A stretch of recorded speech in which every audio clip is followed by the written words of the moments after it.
Alaina Love, welcome to the Plant Yourself podcast. Thank you, Howie. It's great to be with you as always.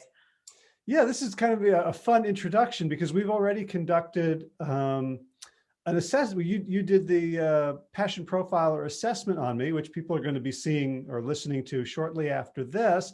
And we hadn't planned for that to be recorded. I just said like, oh my God, this is so interesting, not just for me, but for people. But now we got to back up and let people know kind of who you are, what you do.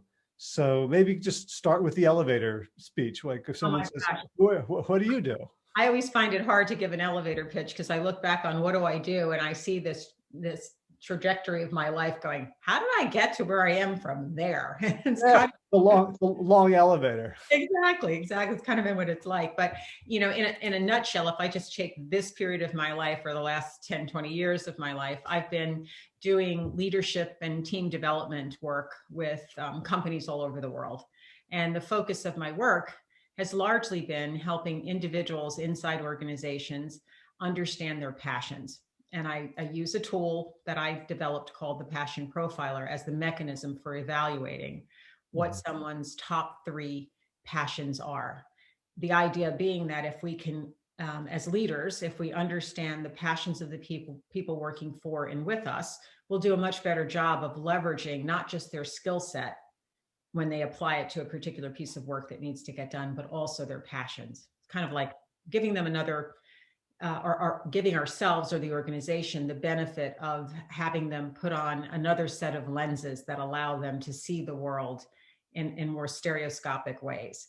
So it's been just an incredibly interesting and fun journey when I think about it, because I get to see people developing a language for who they are at their very best. So it's celebratory and exciting. And then I get to see teams working together with one another and understanding, oh, that's why you think that way, or that's why you had that reflection on that project we were working on that we all thought was weird. But it's really not weird because you're looking at it through your passions, and that's giving you a diverse perspective about this that we otherwise wouldn't have had. So it starts to help them really appreciate one another Right. So, in very right. valuable. So when I think about like working with teams, I don't think about like, what are our passions? I think about who's screwing up. I think about who's inappropriate. I think about who's not getting along with whom. I think about what processes do we need to improve? How can we make our meetings better? How Mhm. did you hit upon passion as an ingredient in helping teams and organizations be more successful? Well, I would have to say that that takes us back even earlier in the trajectory. It really goes back to my own experience as an individual who was very successful working in corporate level roles inside a multi-billion dollar organization. And feeling like when I first joined the organization, like I was going to be a lifer, like there was absolutely no way I was ever going to leave this company because the company was huge. There was lots of different opportunities to get involved in different things. And so I couldn't possibly get bored. And then there came a time in my career where I started to feel like I was good at what I was doing. I was being recognized for what I was doing, but I felt largely unfulfilled by what I was doing.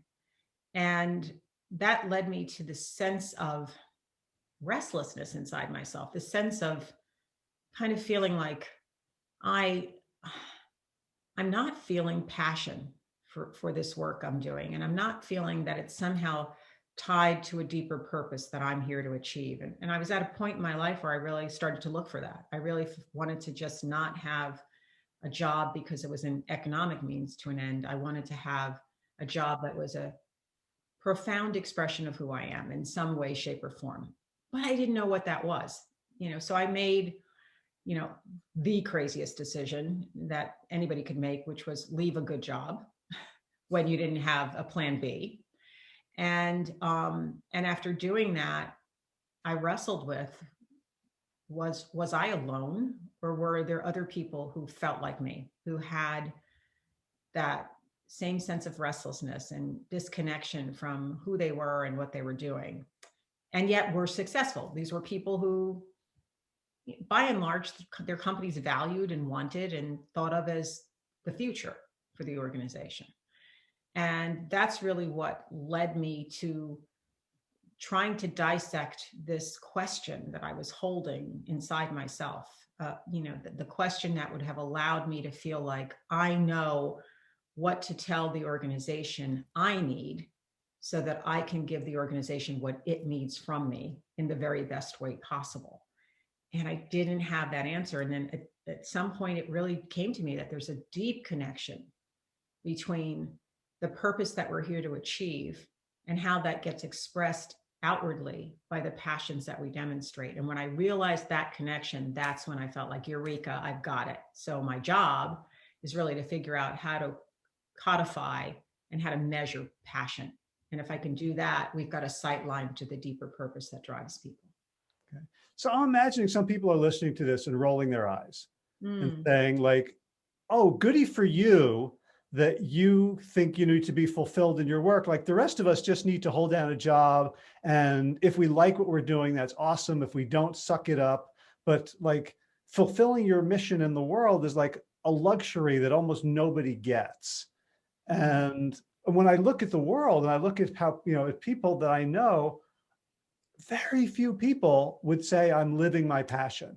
Like yeah, there's annoying parts of my job and parts that I'm not so good at, but basically this is an expression of who I'm meant to be in the world. It's so rare. What in you like said, I want more and I deserve more and the world deserves more than, you know what I'm saying? Like, you're pointing out a problem so endemic that it almost doesn't look like a problem.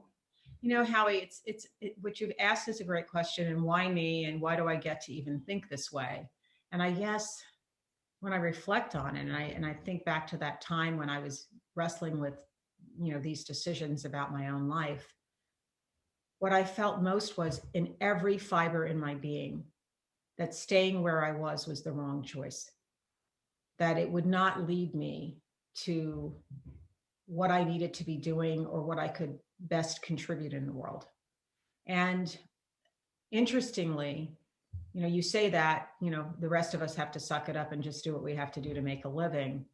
Interestingly, when I started to unpack this question, my first instinct was to go back to my research roots. I'm a research scientist by training. So that, sort of science nerd hat came back out again when I started wrestling with this question and said, wonder if there are any studies on it. Has anybody looked at this? Am I the only one feeling this way? And I actually decided to put together a study and interview, very extensive qualitative interviews with some quantitative pieces to it. I interviewed people who were deemed by their organizations to be high potential. And what I found almost universally is that no one there said to me, I really want to be insignificant. That's okay for me. And let me just get a paycheck. Every one of them wanted to feel like what they did with those 85,000+ hours that we spend at work. They wanted to feel like they were doing something meaningful, that somehow it mattered that they were there, that there was a difference they were somehow contributing to making or directly responsible for making. And that in doing so, there was a level of reward that they were receiving from that experience that money just couldn't trump. And that reward was fulfillment. And did those people tell me, oh, listen, every single moment of every single day that I'm at work, I'm ecstatic? Absolutely not. There were parts of their jobs that they didn't particularly like. The difference was they recognized the parts of their job that were aligned with who they are. And so when they were performing those things at work, they had a direct sight line between what they were doing and who they were. And the work then felt like an expression of self rather than just this piece of work that I have to go get accomplished. And they poured their whole selves into it, and they produced a better outcome as a result. And I think we all deserve that. I mean, we all deserve that feeling of, I'm not just punching a clock. I'm not just here to do something that doesn't matter. It matters that I'm here, and each of us, and I really truly believe this, each of us has something profound to contribute. even in the simplest, smallest way. You know, it's like throwing a pebble in a pond, there's a ripple. And we get to make a difference in our own right. And I've seen this in people in very sophisticated jobs where there was high levels of education and experience the person had to do it. And I've seen this same understanding and behavior expressed in individuals who were in jobs that you might say are menial, mopping floors, cleaning windows, whatever the case may be. These folks were doing things and had found a way within those roles to do it in a way where they felt like they were making a bigger contribution other than keeping that floor clean. They got it. They really got the connection. So what are the costs of people not living and working according to their passions? And let's start with the costs to the individuals themselves. Well, yeah, I guess there's misery, but they're like, I know lots of people who are like addicted to things, or like the money is the only thing that matters. Like, what do you see in terms of the costs to the individuals? it's actually pretty staggering. On an individual basis, they've done a lot of work around this. There's a whole field called positive psychology, and there are people who actually get paid to study happiness, which I think is like a super cool job, right? But the work shows that when you are in a situation where you're working from a place where you're not experiencing an opportunity to express your passions in your work, you're not experiencing the kind of fulfillment that money can't buy through the work that you're doing, you have a much higher likelihood of being diagnosed with depression. So when you talk about people being addicted to things, people are addicted to all kinds of things to self-medicate from what they're feeling or what they wish they could feel that they don't, right? There are studies that have proven that working in those ways also contributes to how your cells divide and how your chromosomes are impacted in that cellular division, and whether or not parts of the chromosome that are normally worn away when cellular division occurs are actually regenerated. And in people who are working in that way, parts of their DNA aren't regenerated in the way that they should be. And that lack of regeneration is what leads to things like stress-related illnesses, heart disease, diabetes, et cetera. It's all contributing factors to it, and it's happening at the cellular level. Even more frightening, those same studies prove that you pass those shortened chromosomes onto your offspring. So it's not just you. When you're having a bad day, when you're having a lousy life, it's not just you that it affects, it's any offspring that you produce.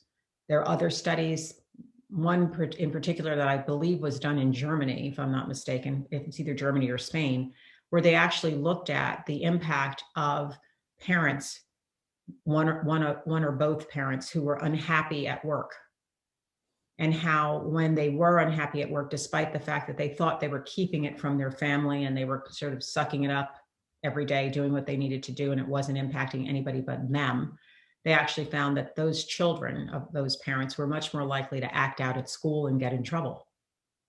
So even though we think, I got this, I'll just suck it up, I'll just keep doing it, we don't get to make that decision just for ourselves if we're involved in any relationship with anybody else that cares about us, right? Because we're impacting others too with that choice. So I think that the impact's tremendous on an organizational level. It's huge. I mean, the amount of lost productivity in any given year from people who are actively disengaged with their work, which is what happens when you are doing things constantly that aren't fueling you in any way, is somewhere in the neighborhood of $450 to $550 billion a year, just in the United States, just in 1 year alone, just from people who are actively disengaged. So it's a huge financial impact. It's a huge emotional impact. This is not small stuff, and it's not soft stuff.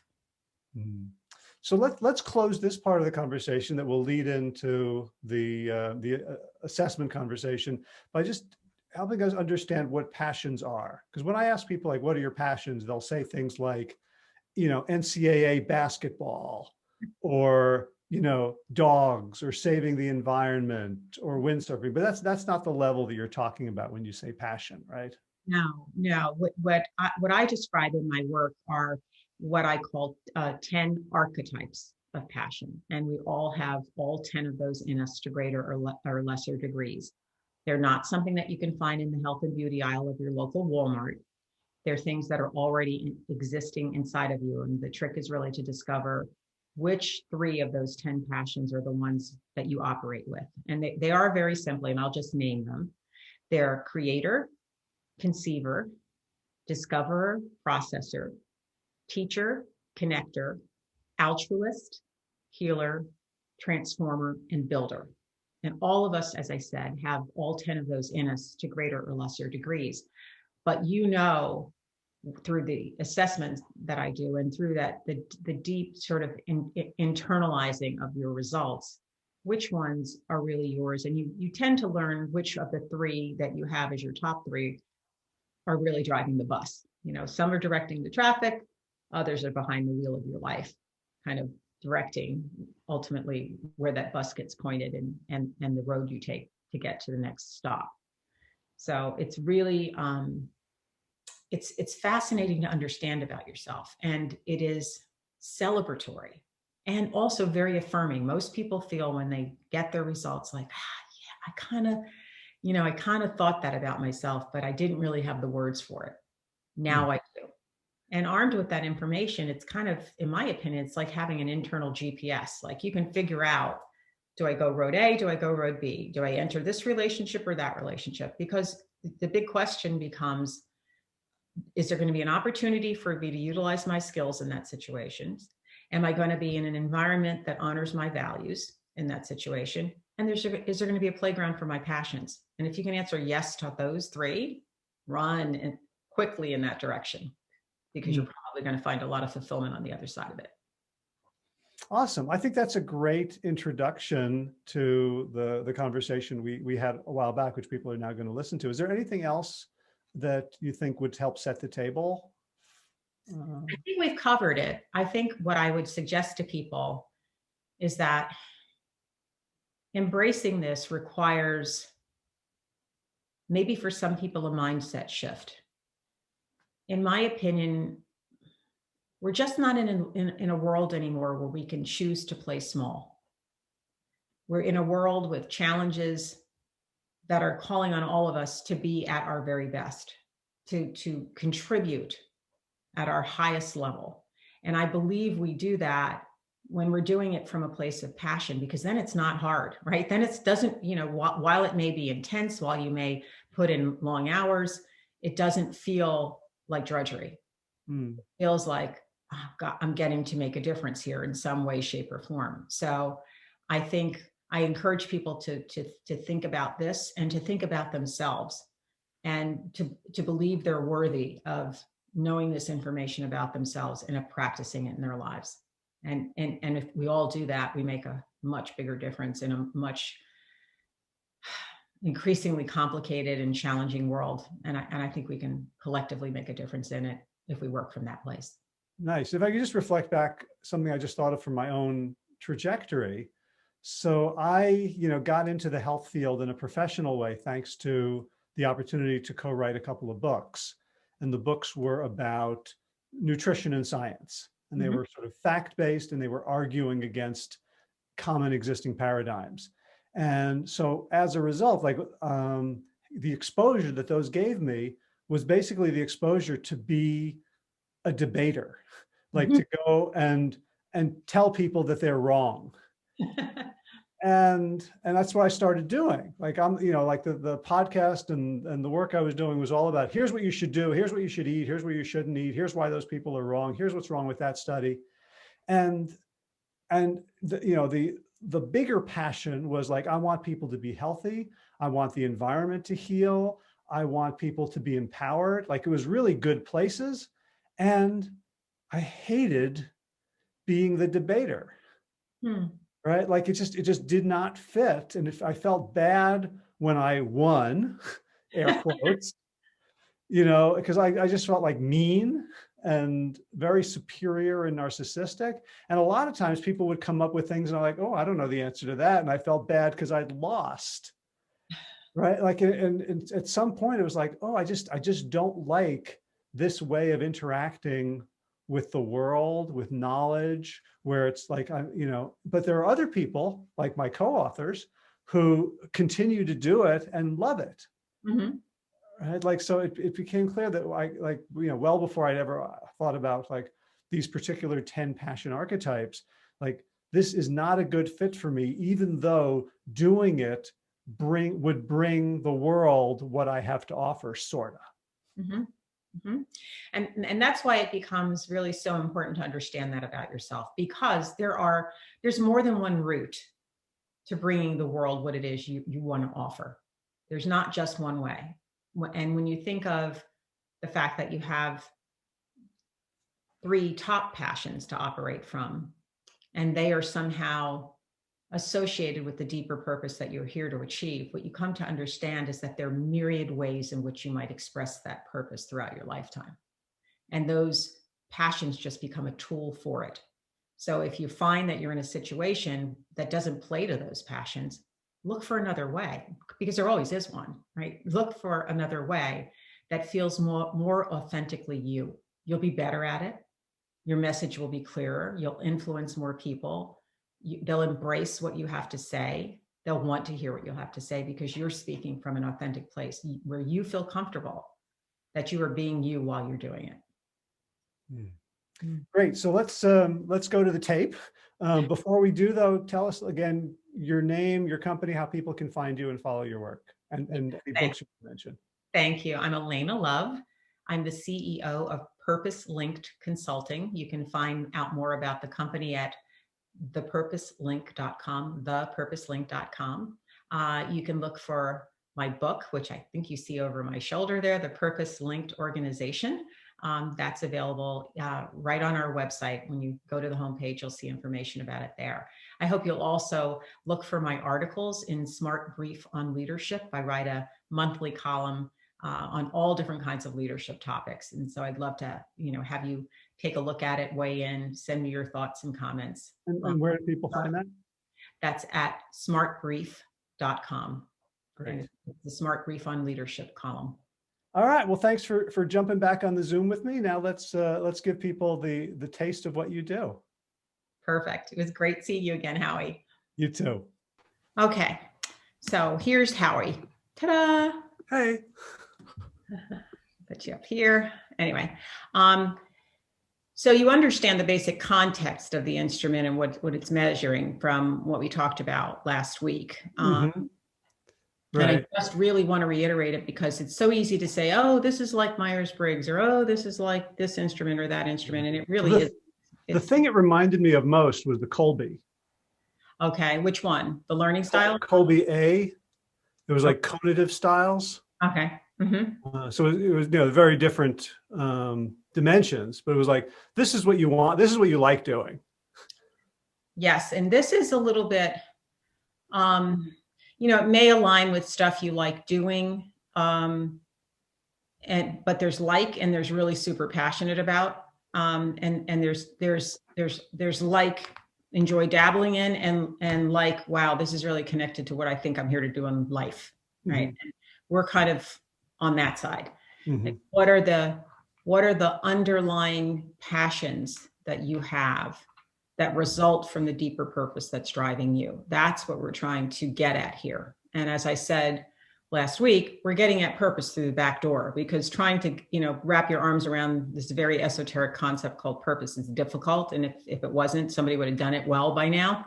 This is close as I think I'm going to get to it, which is to connect the passions that emanate because of that purpose and figure out a way to codify those and measure those, which is exactly what this instrument is doing.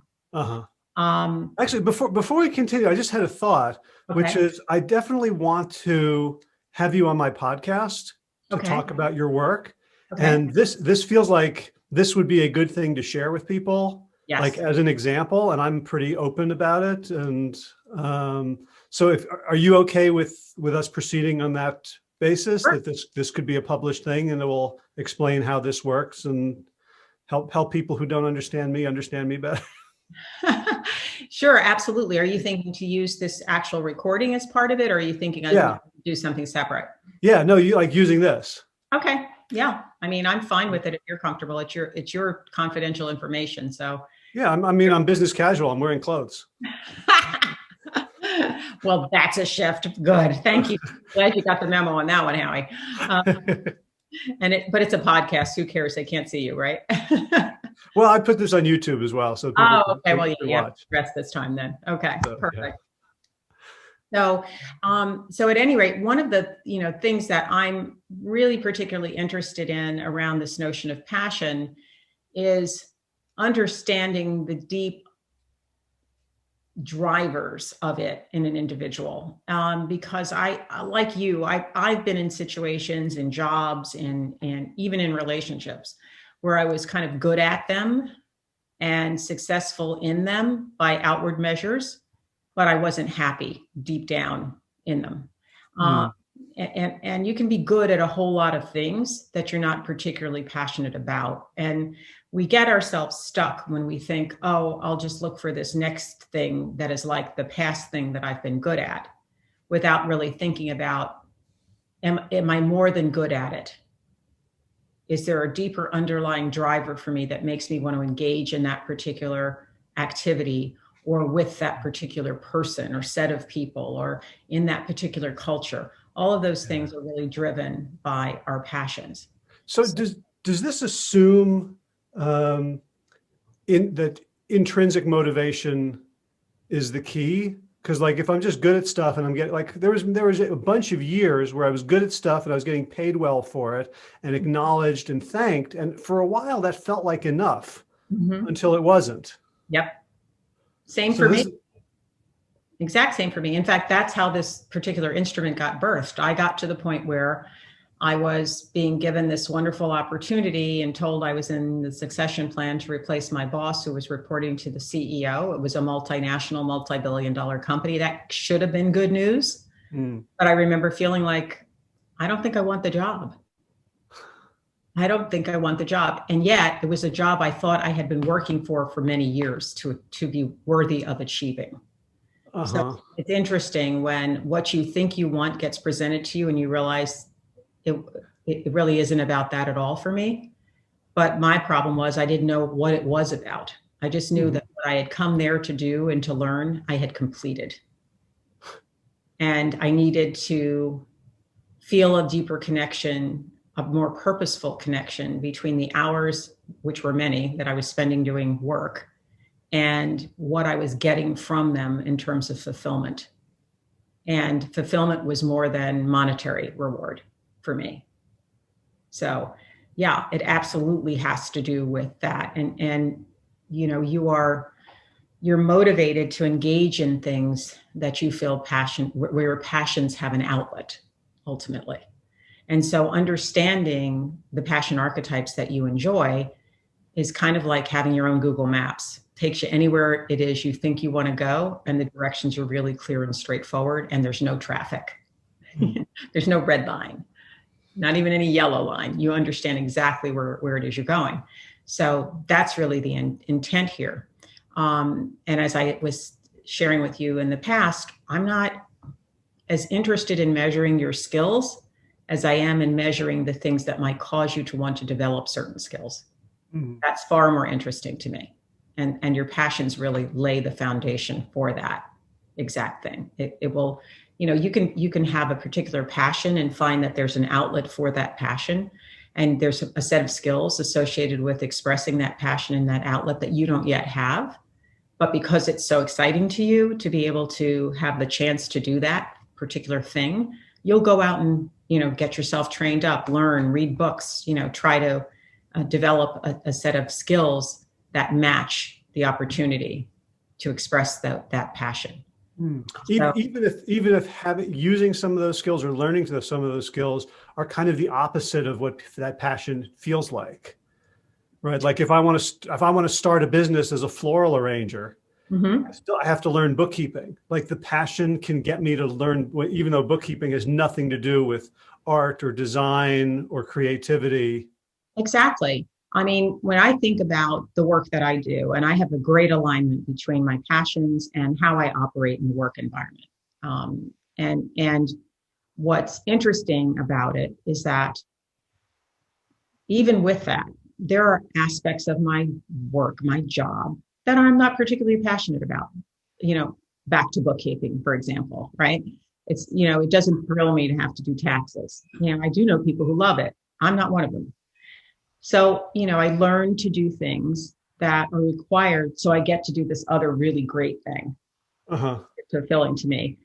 And over time, I learned which things I can offload to someone who's got better skills at it than I do, and which things I can, take on and continue to do myself, even though they might not be exactly in the zone of my passions, because there's enough time out of my day where I'm living in that space of expressing my passions in a meaningful way and getting the fulfillment from that expression, that it gives me the energy to do the other stuff that's not as much fun. Gotcha. Makes sense. There's a balancing that goes on. And what happens, I think, far too often is we're balanced on the side of the drudgery, or imbalanced, leaning onto the side of the drudgery, and there's not enough of the side of where we look at what we're doing and say, hey, man, I get to be me in this work. I get to do me in this part of what I do every single day. And that's such a high to be able to feel that. So a lot of times we don't understand if we have the opportunity to do that, because we don't know what our passions are. So we don't really have a language that could help us have a conversation with the person we're reporting to about what we'd like, the way in which we'd like to contribute that maybe we're not contributing currently based on how we're being asked to work. We don't have a clear enough understanding of it in our minds so that we can start to shape the environments that we're in. Because I do believe when you're passionate, you tend to shape the environment you're experiencing to bring more opportunities for those passions to have an outlet. Yeah. Understanding what they are, what they look like, what's the roadmap? How do I get there? And that's what this tool and this work is designed to help people do. And it's funny because in a way, and I want to get to my thing so we can give people an example of it, but for me, it reminds me very much of the kind of cohesive attention to the individual that a traditional indigenous community, a tribe, would have, where when the baby's born, everybody is interested in what gifts it has for the community. Right. And they'll, the elders will dream and the shamans will smoke and dance and drum. And it's expected that nature, the beast, the winds, the plants will give this child information. And by the time the child is, an adult, they know their role in the community, and everyone knows their role, and everyone knows that their part of their role is to nurture everyone else to learn their role. And here we have, I don't know if you've ever done the numbers or if anyone's ever done the numbers, but if you ask people in the workplace, what percentage of the time do you get to be you? I imagine it's extremely low. That would be my guesstimation from the number of people that I've had that conversation with. And one could argue maybe people are having that conversation with me because my whole body of work is around helping you be you and what you do. But I think people struggle with that pretty regularly. They struggle with navigating these large institutional systems that we exist within, and trying to figure out, where do I fit in this, and how can I be me rather than donning the corporate costume and going in and pretending to be someone that I'm not every day, so that I can, feed that beast of 3 meals a day that I've become accustomed to. It's tough for many of us, but I do believe, honestly, that as I look at my work and how it has evolved over the last, I'd say easily over the last decade, I've seen a tremendous shift in people being not only more willing, but more insistent on asking that question about their own lives and the way they're showing up in it. And because we'll spend more than 85,000 hours of our lives at work in our lifetime, and that's a gross underestimation because most people are not working just a 40-hour week.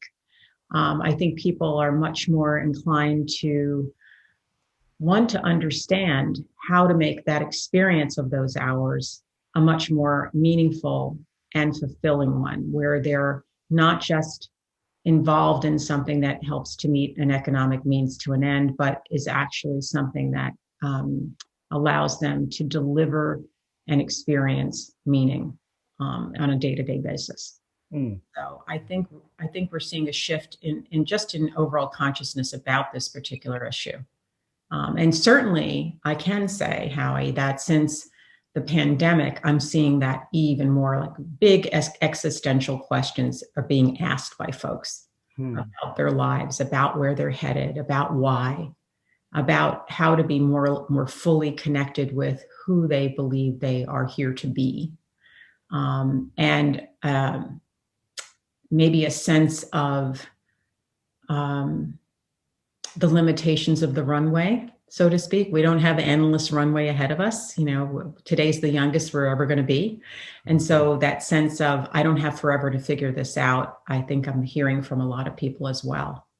And if where they are is not leading to answers that are aligned with where they think they want to be, I believe that people are now being brave enough to consider making some major changes in their lives in order to get to the point where it feels like they're on the road to a more fulfilling existence, a more meaningful existence going forward. You know, it's interesting. I was looking at some data that that we'd taken out of the Passion Profiler system a couple of years ago, and we had a study done by the psychology department at Monmouth University in New Jersey. And one of the significant findings that came out of that study was the increasing desire for meaning as we age. It certainly came up in the data in our system, where we measure the importance of passion to someone and the importance of having the ability to express it. And we see that increase with age, but there's a bit of a trough that we tend to experience. Maybe when we're 18 to 24, we're fairly enthusiastic about that. Somewhere in our late 20s and into our 30s and down into our 50s, we start to trough out, and then after our mid 50s or so, we start coming back up. And then when we get to, age 60 and beyond, it's all about that. It's about finding meaning. It's about purpose. It's about having a sense and deriving a sense of fulfillment from the relationships we're engaged in and the work that we do. And it tracks with data that's been published in other studies that showing basically that happiness is a U-shaped curve, right? So if you think you're at the bottom of the trough, the good news is you're probably coming out of it. You're probably going to be on the other side of it. And this particular body of work helps individuals understand directionally how they might find and navigate their way up out of that trough, or maybe even smooth out the depth of the trough for them. So that I feel like your work is extremely subversive in that, certainly in a corporate setting where, like, if you look at almost every company, how they try to reward performance is through extrinsics, as through money, perks, the corner office, the title, the parking, the jet, whatever, as opposed to really what we understand, what we know motivates people around purpose and autonomy and contribution and passion.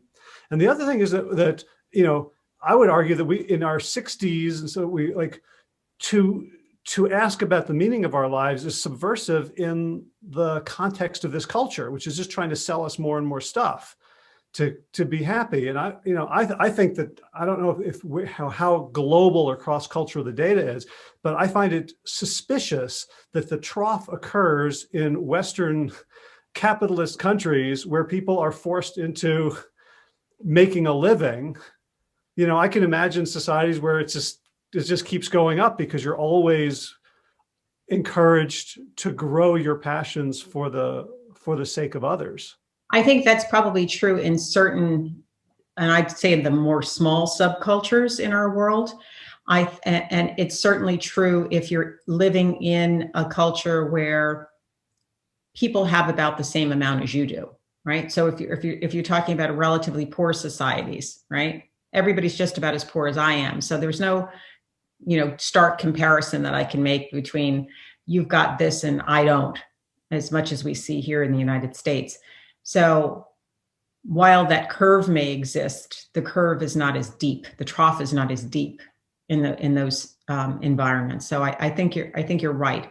But to your point about organizations, Howie, organizations are, I believe, recognizing that what was fulfilling or enough for employees in the past isn't working or isn't going to work for the future.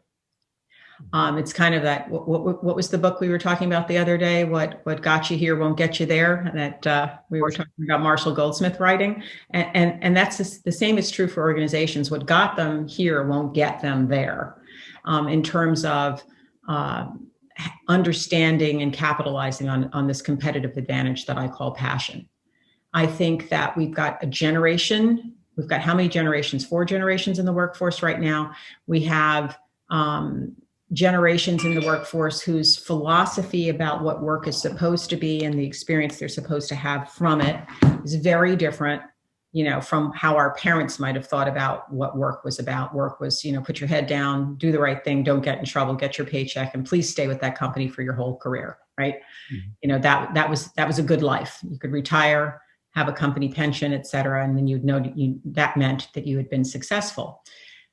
We have generations in the workforce right now for whom meaning really matters. And we have probably the youngest generation in the workforce that we have raised and we've told, find something that you feel passionate about and make that your career and you'll be happy. And if there's stuff they didn't listen to us about, that stuff they listened to. And we did not change the locks on the doors. So when they try something and it doesn't work out, they come back home, crash at your place, figure out what the next thing is they're going to go try, because they have the ability to do it because we've provided that opportunity to them to do it. Because on some level, we feel like we didn't do it.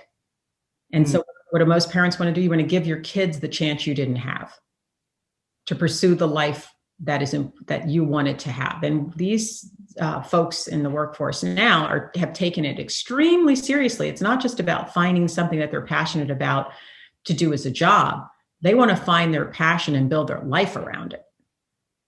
That's a tall order. So that's one end of the generational spectrum. At the other end, we've got, a group of baby boomers, many of whom were impacted by the variety of stock market issues that we've experienced over the last 20 years, who don't have the 401ks they thought they were going to have, aren't perhaps still not in the situation where they can retire with the amount of money they thought they were going to be able to retire with. And so they're making decisions to work longer.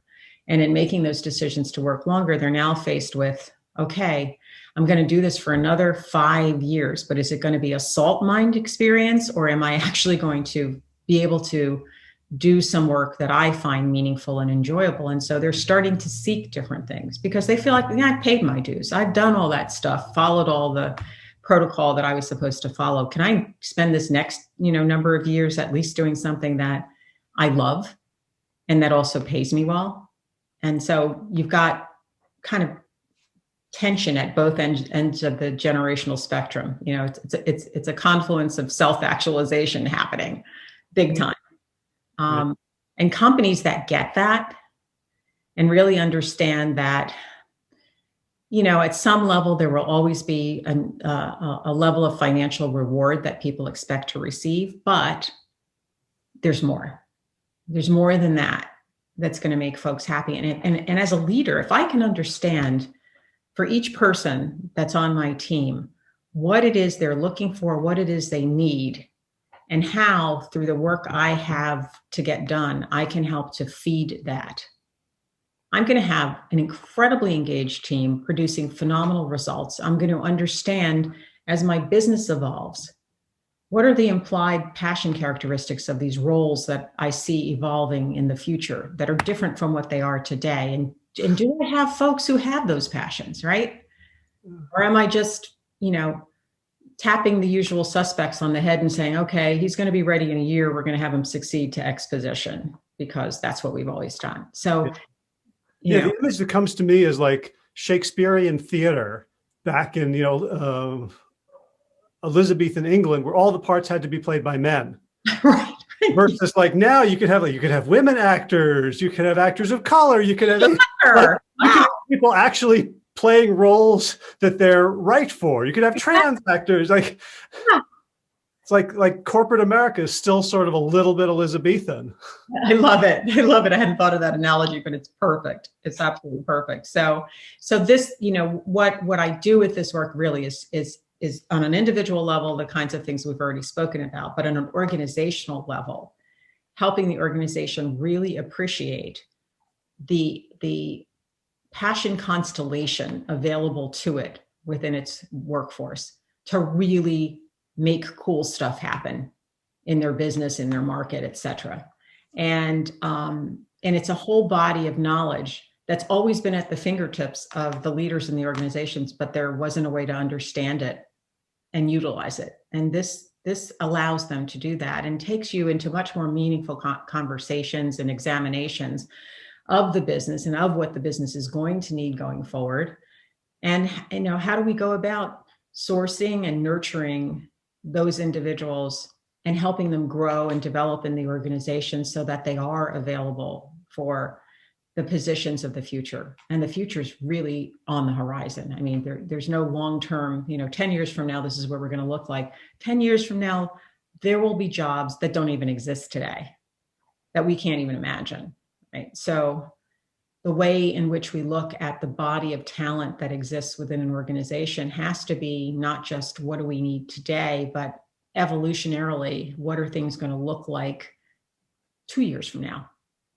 3 years from now, how far can I imagine and how accurately can I imagine what is going to change? And then what does that say about the passions I'm really going to need on this team? Because everybody's passions offer them a different perspective on how they implement strategies, how they solve problems. It's like having the ability to practice this notion of inclusion and diversity, like right at your fingertips, because every time you ask somebody whose passions are different from your own, what they think, how they see something, you're getting another perspective on that issue that you're not going to naturally arrive at because that's not the set of lenses that you're looking at the world through. So it's exciting and cool work. Right. And the other thing is, you mentioned competitive advantage. I like to think there's a cooperative advantage to, like, we're trying to solve big problems. The problems are not just how does X corporation come in with a really good quarterly report. The question is, how do we save human life on the planet? How do we create a society that's just, how do we give good things to our children? And like your instrument, the Passion Profiler, is very skewed toward the positive. Like all of the archetypes are positive. You don't have like the torturer, you don't have the asshole. Right. Yeah. People ask me, is jerk an archetype? And I was like, well, not in this particular instrument. And this instrument's not designed to reveal a pathology necessarily. In your perspective, it's a pathology. It's not a natural flowering of the human spirit. Exactly. What you're seeing here are natural flowerings. And if people have the language to talk about them, like there'd be certain companies and certain industries that probably would go out of business. Like how can you have a bunch of healers and transformers and builders making bombs? Like it wouldn't make any sense. Probably wouldn't be something that people with those archetypes would be drawn to do, right? And at the end of the day, what we're really trying to do is help people understand and celebrate the very best that they can be. And so, yes, the instrument is positively skewed because we're trying to look at people from their very best, right? We obviously identify, what the shadow side can be, i.e. the vulnerability someone can struggle with if they have particular archetypes. But we also highlight what are the strengths that archetype imbues you with that you can really take advantage of. And the trick in really understanding all of this is in recognizing that it's not just about knowing what your passions are, it's about mastering them. And mastering them means you recognize the situations where your strengths can come out and play. You also recognize the situations that might trigger you exhibiting a vulnerability so that you can enter those situations far more knowledgeable and far more prepared than you would be if you're just walking along waiting for the rocks to fall on top of your head. We want, at the end of the day, people to have a language that allows them to describe themselves in that way and be able to say, here's how I can contribute. Here's what makes my heart sing. And these are the things I see. This is what I can bring to this team. This is how I view the world. And these are my superpowers. So I always tell folks, if there's a particular passion that you don't have a high score in, so what? That's okay. You have the passions that you have. And what you want to do is understand them well, understand where you are exhibiting them in your life or where you have in the past.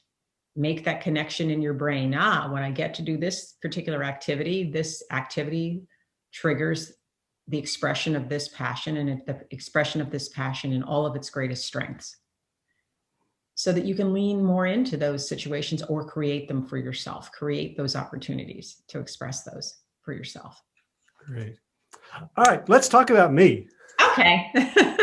All right. So I want to go to you because you have this really interesting, we've looked at your graph before, your passion archetype graph, but I really want to go to this one, which is showing me kind of the mosaic of who you are, Howie, and you have 3 archetypes of relationship in your top cluster. We always look at not just, obviously how somebody measures against all 10 of the archetypes, which we looked at on the previous page. Where are you against all 10? But I'm particularly interested in what your top 3 are, because the top 3 passions that somebody types with gives me a really good idea of how they're wired, of the environments in which they're likely to thrive, of the situations in which, those particular passions are going to have the greatest playing field to be expressed. And it also gives me a sense of the energy of this person. And you have the energy of relationship, and you have the energy of deep caring, and you have the energy of knowledge sharing and the energy of passion for change. As part of who you are. So you type as a teacher, a transformer, and a healer. So, and I don't know which of these are most important to you, because it may not necessarily be that the one that's in your first position in your cluster is the one that's most driving for you. For all of us, it's different. So I don't get tied up in what's first, second, and third. I'm far more interested in what the combination of archetypes are in that cluster. With your teacher archetype, this is the side of you that, and I've experienced you this way. You love learning, you love new knowledge, you love new insights. You're probably very comfortable traversing across different disciplines and finding ways that you make connect the dots between, or as you said earlier, Elizabethan theater and corporate leadership mentality as being, having similar patterns of behavior. And so with that particular teacher archetype, you're going to always thrive in environments where knowledge is freely shared and wither in environments where it's hoarded. Likewise, you're going to be extremely excited about sharing information with others. Here's this cool new thing I read, or this neat thing I saw. There's a lot of energy that you have when you can share something like that with someone else, and even more excitement when they start taking in what you're saying and they have a point of view on it, and then they reflect back to you, hey, Howie, have you ever thought about it this way? And then there's this loop going on back between you and the other person, this feedback loop. And it's like, for a teacher, it's like a kid in a candy shop. Wait a minute, you mean I just shared something with you, you reflected on it, and now we're having a real cool conversation about it? Whoa. Life is good, right? That explains why I've been having a podcast for 7 years that loses money.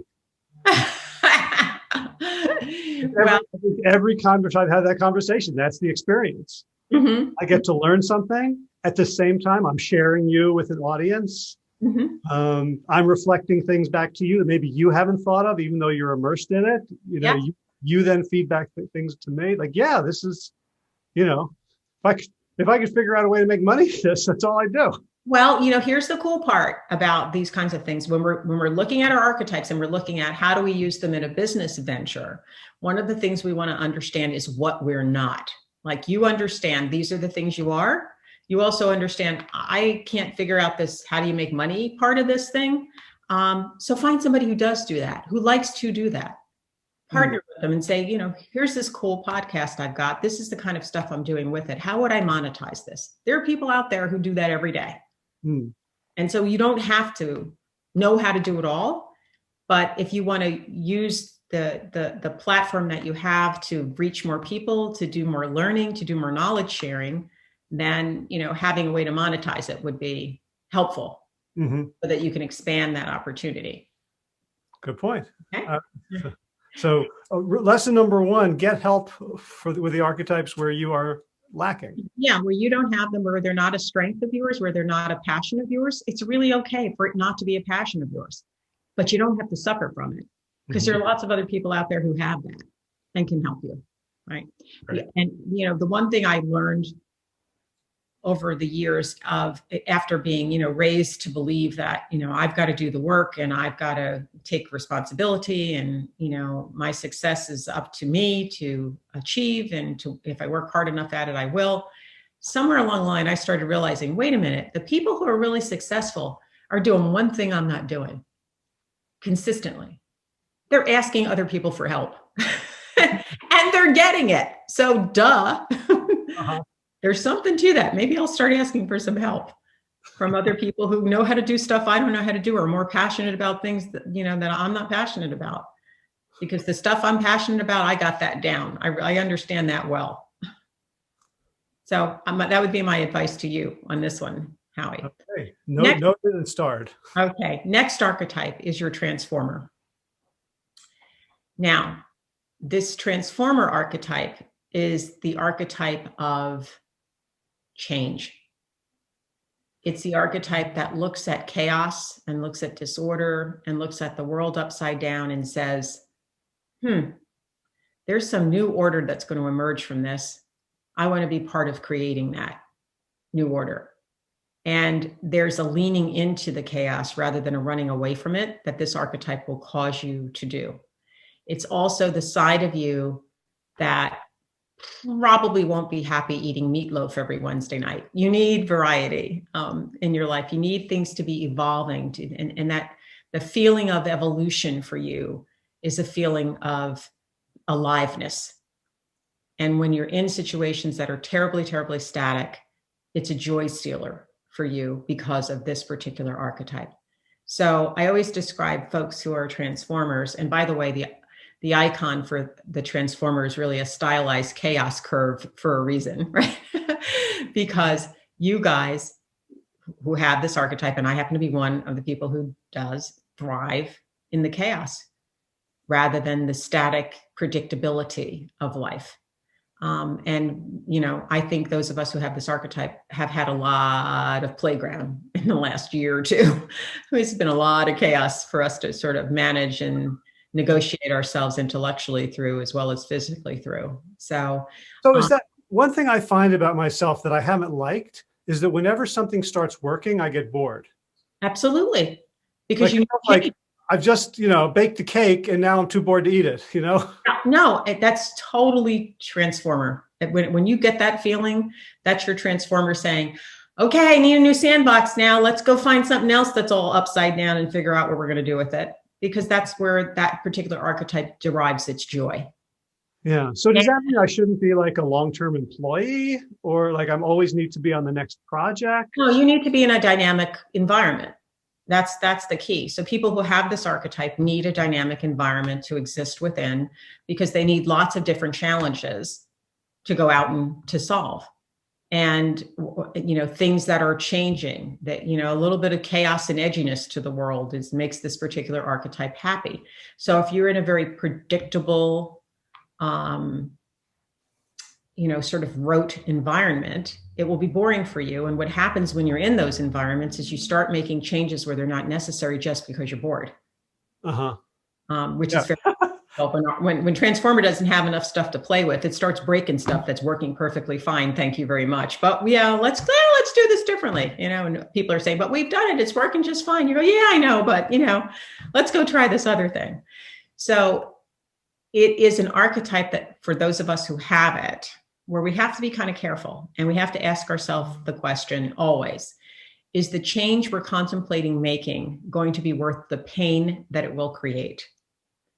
Because change and pain are on a continuum, right? They are connected. So once you start making changes happen, you create pain points for somebody. Somebody was fine with the way it was, or somebody thought the way it was stunk, but at least it's familiar and I know what to do with it. So don't go changing stuff now because that makes me really nervous, right? And you as a transformer start to create pain. So this is an archetype of the three. That's your archetype of achievement, right? Transformers want to achieve something through the transformation process. They want to affect a change that leads to a better outcome of some sort. But with that, there is the risk, almost a guarantee, of creating a pain point somewhere. The cool part is that you also have healer. And healer lets you look at the world very differently from somebody who has an archetype of achievement without this complementary archetype of the heart, which is your healer archetype. That's the archetype that allows you to look around you, look at the people that you're surrounded with, and understand who's not in a good place, who's struggling today, who's suffering a pain point from some change that I've recommended be made, and how can I help navigate through that. And in the best of all worlds, when you're contemplating a change, also contemplating the pain points and having the healer side of you come in and say, okay, how would I manage this if this happened? Is ideal. You have that capacity within you. So your healer but your healer at the same time, it's a superpower, and it really, really is, because you will be able to see and feel almost like an empath what's going on around you. The flip side of that is exactly that same thing. You will be able to see and feel things almost like an empath of the things going on around you, and you will tend to absorb them. So it is an archetype that requires extreme attention to self-care and extreme commitment to exposing yourself on a routine basis to the experiences that you find nurturing, but that don't require reciprocation from you in order to receive that nurturing. Really, really super important.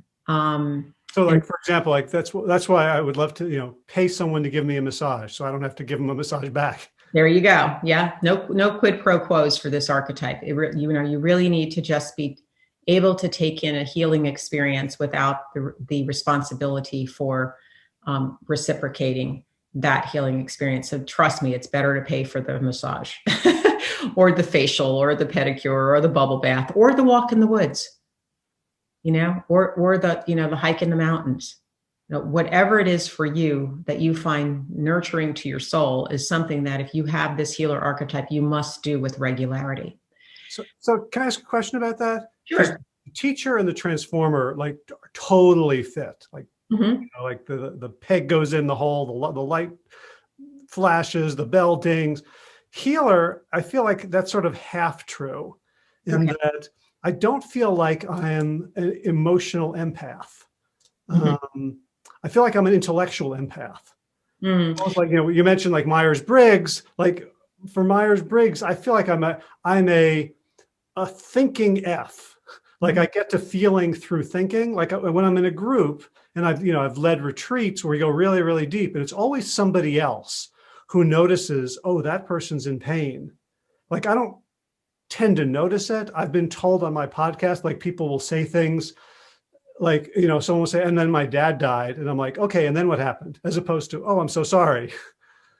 Like, can the healer be the healer without being like, maybe I bullshitted on the test and just like said what I thought, what I thought I wanted to be like, that doesn't feel like an exact fit. You know what I'm saying? I do understand what you're saying. And I also understand, and it's interesting, because I've seen this many times before. People who have high intellect, which you do, have had success living in the space of their head. They've had success with it, right? So you keep repeating the stuff you have had success with. But at the same time, I've watched you, I've spent time with you over the, last several months. And the one thing I can tell you is the healer comes across loud and clear every time. You might think that you're getting to a point of view through your brain, but you will say something always that shows tremendous heart, tremendous emotion, tremendous connection to understanding that you can't get just with the intellect. So I would encourage you to share your report with others who know you really well and see how they have experienced you. Because it may be that when you're quote unquote on in a podcast setting and you're trying to get through material and get as much stuff in as you can in the time you have allotted for the podcast, that you're thinking about, well, here's the next question, or here's the next thing I want to ask. And you're not pausing in that particular moment to say to the person, I'm sorry, but it doesn't mean you haven't heard them. And it doesn't mean that death isn't imprinted on you somewhere and you're not feeling it. Okay. You might be pretty good at shields a little bit, but most people who have healer aren't. Most people who have healer feel that they have the capacity to continue to take in others' pain and to work to help them through it until that person gets to a better place. And they tend to feel that they can continue to do that indefinitely, without pause, without taking a break from it, or that, it was a tough conversation that I had with Joe the other day, when he was talking about, the fact that his dad died, but, I'm okay. That really was Joe's issue, not recognizing that you took all that in. And for you, it brought up memories of when your dad died, and you're processing that too. And, you've got that pain body that is kind of hanging on to you, kind of like cotton balls would be on Velcro clothing, right? As I say that, healers dress in Velcro and they walk through fully blooming cotton fields every day and back through those cotton fields before they come home at night. And, by the end of the week, all those little nice fluffy cotton balls feel like boulders. So this self-care piece is extremely critical, because if you were to think about driving at 90 miles an hour and being headed towards a brick wall, most of us would try to put our brakes on before we hit the wall. The healer doesn't recognize how fast the wall is approaching. And when you look down, there's no skid marks. There's been no attempt to stop because they didn't realize how fast it was coming at them. So without the discipline and the practice of self-care, those of us who have this archetype can kind of get ourselves in trouble. At the same time, it can be a superpower when we take care of it. Cool. Make sense? Yeah, it does. Okay. So I gave you the information on each of the archetypes here. And then there's a general description in the report, and then information that talks about the strengths of that archetype characteristically, the vulnerabilities of that archetype. And we give some example areas of where somebody with that archetype would naturally thrive. But those areas are not meant to be an exhaustive list. And if your job isn't on there, it means like somehow you're mismatched. It's not the case at all. It's just meant to be illustrative. But I always suggest, Howie, that you print out the report, read through it carefully, and feel comfortable about marking it up. Put a check mark next to everything that resonates as like, yep, that's me, or yep, just did that yesterday. And especially with the strengths and the vulnerabilities, I would look at them and say, okay, what have I done in the last 6 months that is representative of any of these strengths? Where in the last 6 months have any of these vulnerabilities shown up? And then actually write down the situation, write down the vulnerability in the situation, write down the strength in the situation. What brain science tells us is that allows us then to begin to create mental tags. And creating those mental tags is the first step to developing mastery over these passions. Because if you can recognize a situation that's going to allow you to use one of your strengths of your passions, then you can run towards it. If you recognize in advance that you're entering into a situation that can trigger a vulnerability, it also informs you. You can respond to that situation differently than you might have otherwise. Okay? Gotcha. This particular graph is you at work. And so, not for nothing, you're doing pretty well, right? So the way to interpret this graph, once again, is the gray graph that you see in the background that looks like peaks and valleys of a mountain range. That's your passion graph that we were just looking at. We've just interpreted for you in a different format. The columns here are representative of the degree to which you demonstrate stylistic behaviors associated with each of the 10 archetypes. The bars that are in color are the ones that you're demonstrating the most often in the work setting. But here's the deal. Any place you see a bar with color in it that also has a dot with color above it means that you're demonstrating a stylistic behavior that matches a passion that you carry. So you're demonstrating teacher at work and you have teacher. You're demonstrating healer at work and you have healer. But look, you're not demonstrating as much transformer at work right now as you are altruist. So altruist is your third operating style in the work setting. So you could ask the question, gee, are there things I can do that would allow me to bring more of this transformer to what I'm doing? And would that make it feel more fulfilling? But you're in a place where at least 2 of your 3 are being expressed at work. So this means you're doing you, right? You're showing up as authentically as you feel you can in the work setting using these 2 particular archetypes. The question would be, is there room to use transformer? And would that feel more fun to you even than what you're doing right now?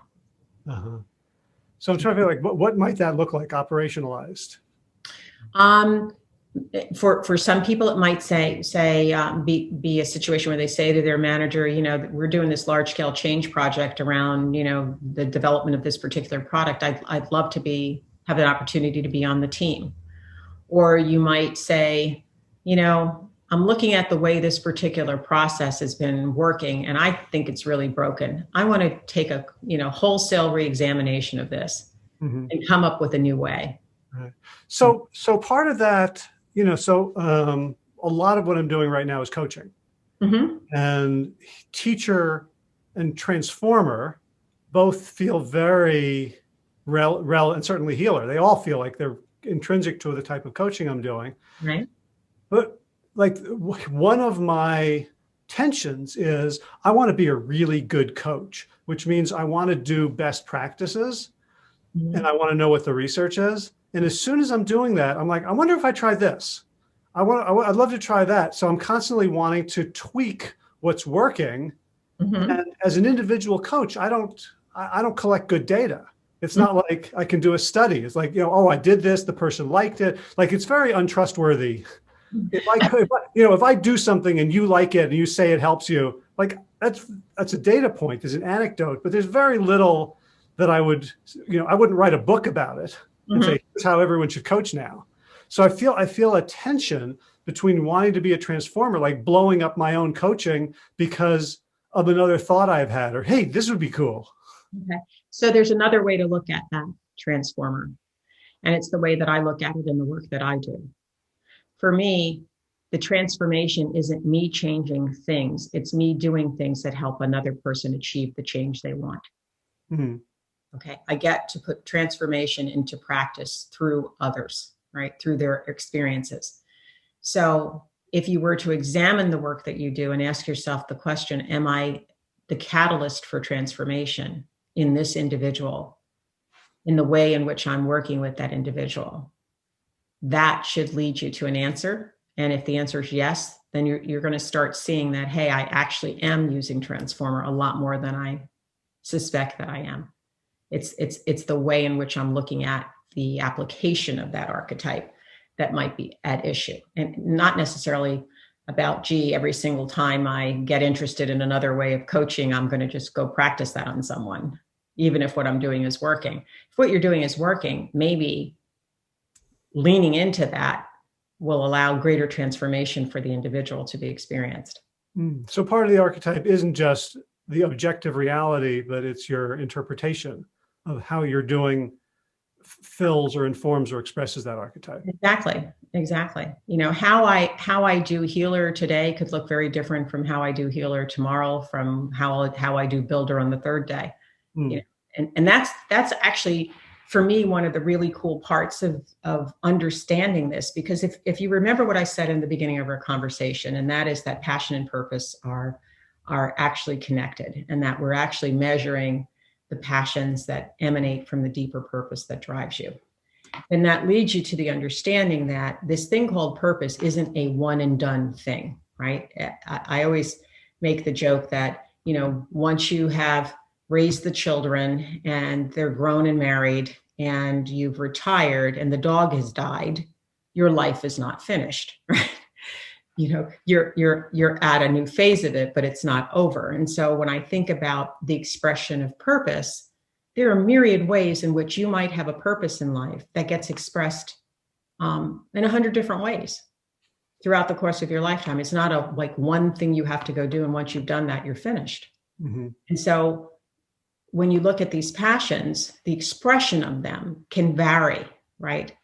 In the way in which you view yourself as having demonstrated that particular passion. Sometimes it's very overt. Yep, taking on this large scale change project. I'm going to lead it. By gosh, I'm going to make this thing happen. I'm at the helm of it. I'm making all the decisions associated with what exactly we're going to do.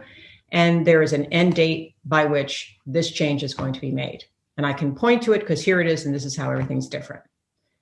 Versus looking at a client as a large scale change project, except you're not at the helm. They are.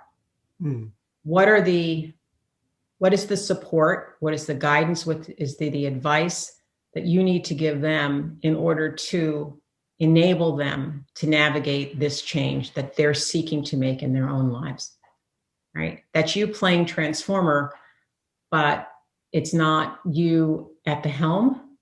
It's the client at the helm, and you being, you know, the whisperer that helps them understand what next step might be right for them. Uh-huh. Another thing I'm thinking about in my own coaching is like I train coaches. I've trained 100, 150 coaches, and I tell them, like, coach like yourself, don't coach like me, because there's always a tendency when you see the teacher do something like, oh, that was a magic trick, I want to be like that. Right. And yet I think even as I've said that, I think I've had certain assumptions about what's good coaching based on my transformer. Like, I'm always happy to throw a little bit of a grenade into someone's life, right? Like I'm pretty good at figuring out what's a flesh wound rather than a death blow. Right. Something, but I'm very comfortable taking people into pain, to suffering, into sorrow, into loss. Because you have healer. Because you have healer. Healer lets you hold the space for that. That's why you're comfortable with that. Well, I know I can put a bandage on it. Could not more than bandage it. You can help them get to the other side of it. So you're comfortable with those tensions together. So it'd be really interesting to do this for all the people I've trained as coaches, because I bet there's people who are, I mean, you and I are the same, except I'm teacher, you're builder. Right. Like, and to see like that little, that 1/3 of a shift means you're trying to build a very different business than me. And if I try to say, oh, I really am jealous of what Alaina's doing, I want to do that, that would be a disaster. Absolutely. It's not something that would necessarily make you happy. I mean, at the end of the day, when we show up as our most authentic selves, I think we do our best work in the world, and we're positioned to accomplish, our greatest results.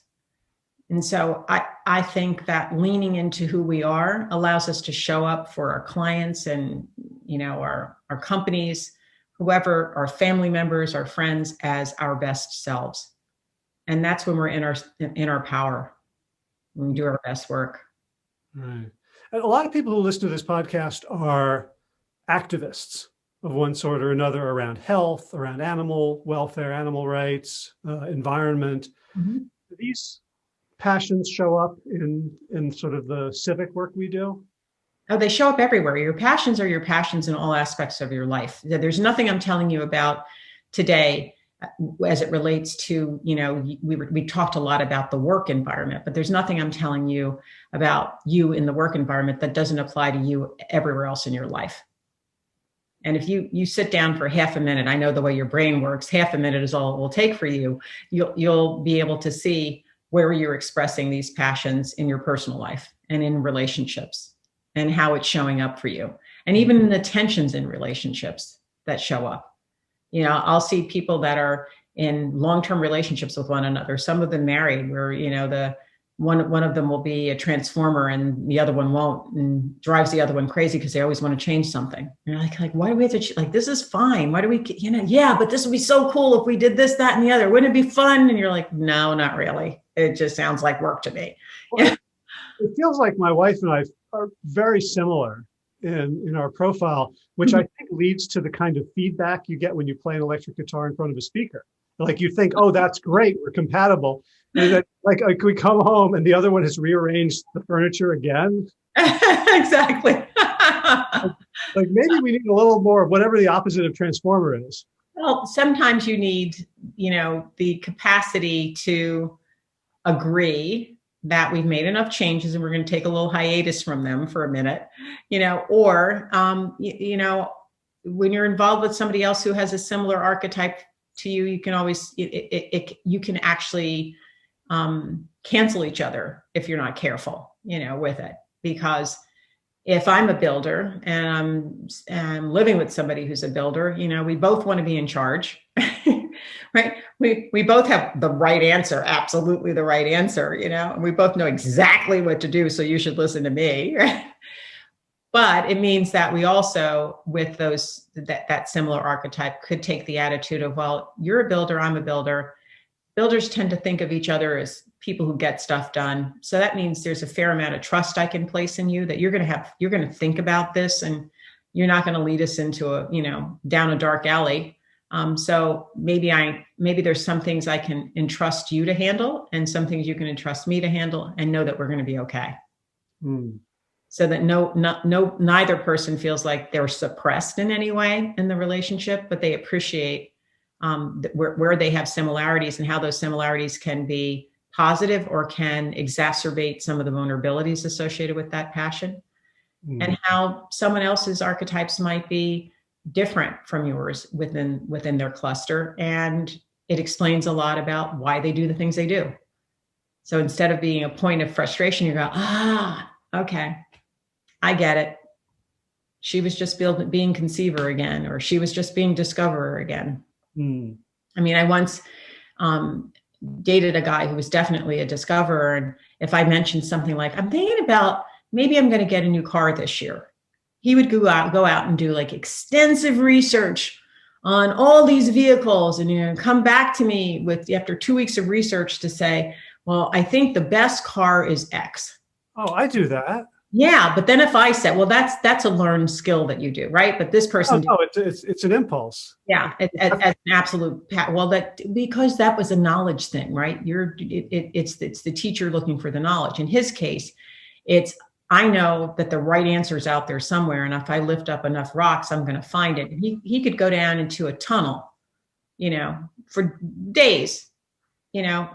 Yeah, so I just want to go deep enough to bring you, to be the cat that brings you a mouse. Right. Now, when, he wanted to like examine everything, and, my way of car shopping is, let's go out and drive some cars and see what feels cool. Like, okay, we're going to go try this. And like, it's sort of in this price range. And is it a sedan or not, or a coupe, SUV, like, let's get it in a truck, like pick one of those general categories. And then let's go drive a bunch of them and figure it out, And if I said something like, yeah, I was thinking about that. I know I said 2 weeks ago, I was thinking about buying a new car, but I think I'm going to wait another year.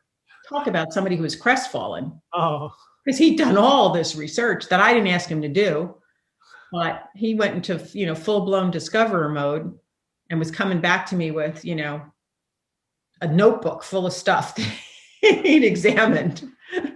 And I'm like, I'm a builder. I think in bullet points. I don't need all that stuff.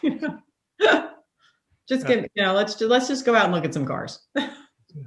So you convinced me that this kind of self-knowledge is really important at work, in interpersonal, in the things we want to accomplish in the world that may be unrelated to work. Is there a public portal for people to do this work? Do they just have to hire you as a corporate consultant? How?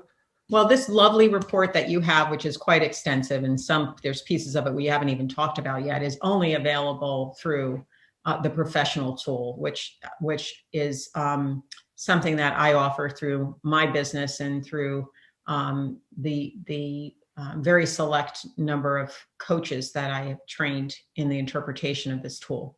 A few years ago, I felt like, there's going to be some people that are not in organizations that would like to at least know something about their passions.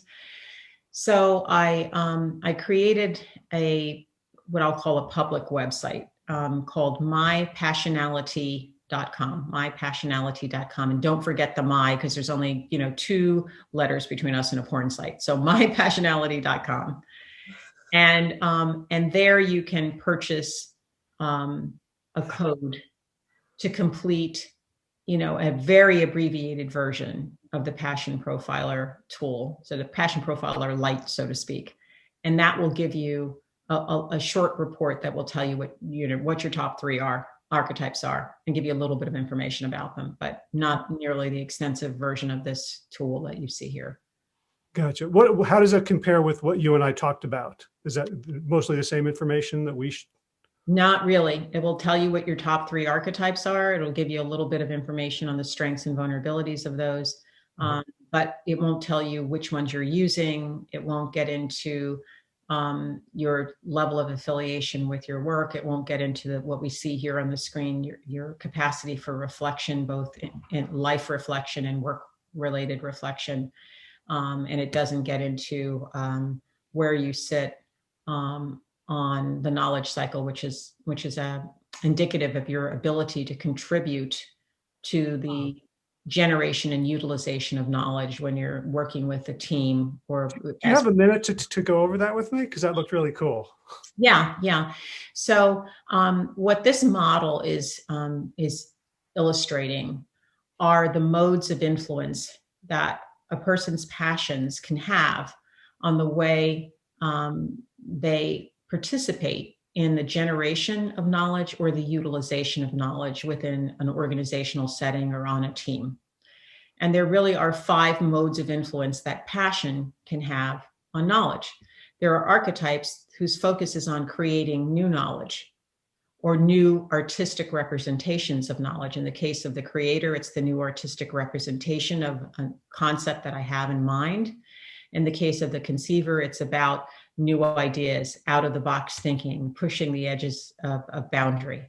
And there are archetypes that focus on processing knowledge. I'm really interested in understanding the details of this knowledge or validating this knowledge. So in the case of the discoverer, it's going out and searching for truth, looking for benchmarks that are out there. Has anybody tried this idea before? How did it work out? What did they learn from it? What kind of data and information can I collect from that experience? The processor says, give me the data. I'm all about taking the chaos of information and putting some swim lane around it and helping to package the data in a way that makes it more readily utilizable by others and helps us understand this knowledge or this direction that we think we're going to be taking. Then there are archetypes whose focus is on sharing and assimilating knowledge. And that's where you come in. When new knowledge comes your way, your instinct is, how do I share this with others? Or how do I help them learn it? Or how do I help them learn what they need to learn in order to utilize it? That's where your teacher archetype comes in. The other archetype sitting next to you there is the connector. The connector is always interested in figuring out, how do I seed this knowledge across the organization? How do I build the relationships that allow me to transfer the knowledge from person to person to person to person so that we can do something with it organizationally, culturally? Then there are archetypes whose focus is on the impact that knowledge is going to have, either broadly on society or on individuals specifically. And they worry about disseminating support to manage that impact so that the impact is as positive as it can be. So in the case of the altruist, this is an archetype that's worried about the decisions made from the knowledge that the organization has generated and how it's going to impact the promise of the brand, the standing in the community, the standing in the industry. Are we showing up being who we say we want to be? Are the decisions we're making in alignment with the higher good? And if not, how do we support those individuals, those groups that we might be disenfranchising by the actions that we've taken? Or how do we push back at the organization and say, no, we said we stand for X, we're doing Y. You need to rethink this. The healer, again, where you live, is worried about how the knowledge or decisions made from it impact an individual. Is it creating a pain point for Joe or Sally or Sam? And how do I help them navigate through that pain point to get to a better place? You take on that responsibility on a very personal level when you have a healer archetype.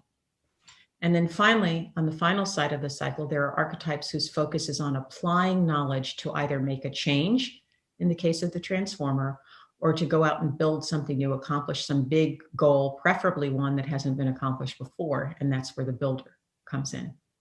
So instinctively, when new knowledge comes towards a transformer, the transformer is like, let's go do something. Let's go change something. We got this stuff. We know what to do now. Here's what we're going to go accomplish. So you essentially, Howie, live on 3 sides of the knowledge cycle, which is unusual. Most people live on 2. You live here in share and assimilate with your teacher, in disseminate with your healer, and in apply with your transformer. So what you look at, as we were talking about earlier, is what's the stuff I'm not? And if I'm trying to accomplish something, who might I need to bring into the party who's got some passions that I don't have, because they're going to be able to look at things differently than I do, or be engaged in with those things more readily than I will be, because that's their natural passion. Well, it's funny because I was going to be a professor until I went to grad school and realized that what professors actually do is not teach, but research. And I'm like, like I get that that's a good thing. Right. I get I'd be pretty good at it, but Well, if you were a discoverer, you'd have felt differently about it, because that's all about research, right? It's all about exploring, right? The teacher in you is what would lead you to the professor job, because I get to actually teach. And that would have been something you'd find fun to do. So does that make sense? Yep. Very, very cool. So mypassionality.com, unless you prefer porn, in which case you leave out the my. I've never been to passionality.com, so I can't speak to its quality. I stumbled across it when I was setting up the URL. I was like, whoops, okay, we better fix this one. I remember back in the day when browsers had no restrictions on pop-ups, I was trying to get my son a baseball glove at Dick's Sporting Goods, and I just went to Dick's. And oh, that's the problem. that was an education for both of us. mypassionality.com. Passionality.com. Yep. And for people who are interested in your consulting and corporate work, where are they go? Consulting and the corporate work, which is deep work with individuals and teams and leaders, that is quite transformational, and that does make a huge difference in the organization's ability to accomplish its goals, both today and going forward. I would suggest people go to thepurposelink.com, thepurposelink.com. The name of my corporate company is Purpose Linked Consulting. Purposelink.com. Okay. Presumably purposelink.com is not a porn site, but just add the B just in case. Let's hope not, but choose the purposelink.com. And are you, I'm imagining there's going to be people listening to this go, boy, I would really like to be able to deliver this stuff. Are you still training some coaches? We're at a hiatus from that right now, trying to sort out what we're going to do with this next evolution, but we probably will be doing some more of that come the fall, or at least making some decisions around it, because this is important work, as you can see, and it can be very powerful work, very transformational work for folks. So I'm always interested in meeting coaches who really can take this work from that perspective and deliver it in a meaningful way to their clients. Great. Great. So do you have a newsletter or people social, like how can people sort of stay in touch, do something now and just stay in touch with you? Well, I write a monthly article on Smart Brief on leadership. So Smart if you Brief? it's a Smart Brief, yeah. So if you Google Alaina Love Smart Brief, it'll send you right to my list Okay. I'll add that to the show notes. list of articles.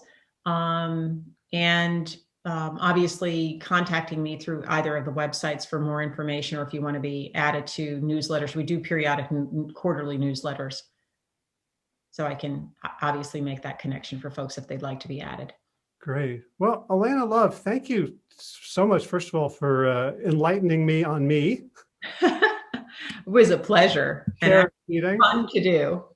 And thank you for taking the time today and for all this amazing work you're putting out into the world. Thank you. It's my pleasure, Howie. This was a lot of fun. Me too. All right. Have a super rest of your day. You too. Thanks. All right. Bye-bye.